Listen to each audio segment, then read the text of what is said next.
அனைவருக்கும் வணக்கம். மிகச்சிறப்பாக வரவேற்பில் அளித்துக் கொண்டிருக்கின்ற அன்பு சகோதரர்கள் உங்கள் அனைவருக்கும் என்னுடைய பணிவான வணக்கங்களை தெரிவித்துக் கொள்கிறேன். மிகச்சிறப்பாக அன்பு தலைவர் தளபதி அவர்கள் உங்களுக்கு அழைத்திருக்கின்ற மகளிர் உதவித்தொகை மாதம் 1000 ரூபாய் வருதில்ல உங்களுக்கு?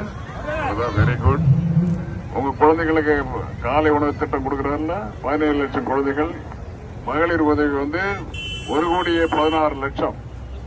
பஸ் பயணம், இலவச பஸ் பயணம் 421 கோடி பயணங்கள் நீங்கள் மேற்கொண்டிருக்கிறீர்கள். இதெல்லாம் உங்களுக்காக அன்பு தலைவர், உங்களுடைய அன்பு சகோதரன், நாட்டினுடைய முதல்வர் உங்களுக்கு அளித்துள்ள இலவச பயணங்கள் அல்ல, இலவச உணவு இல்ல, உரிமை தொகை, விடியல் தொகை, உரிமை தொகை, இப்படிதான் பெயர் வச்சிருக்காரு. ஆக அப்பேற்பட்ட அன்பு தலைவர் தளபதி அவர்களுடைய கரங்களை வலுப்படுத்துவதற்கு அவர்களுக்கு 19ஆம் தேதி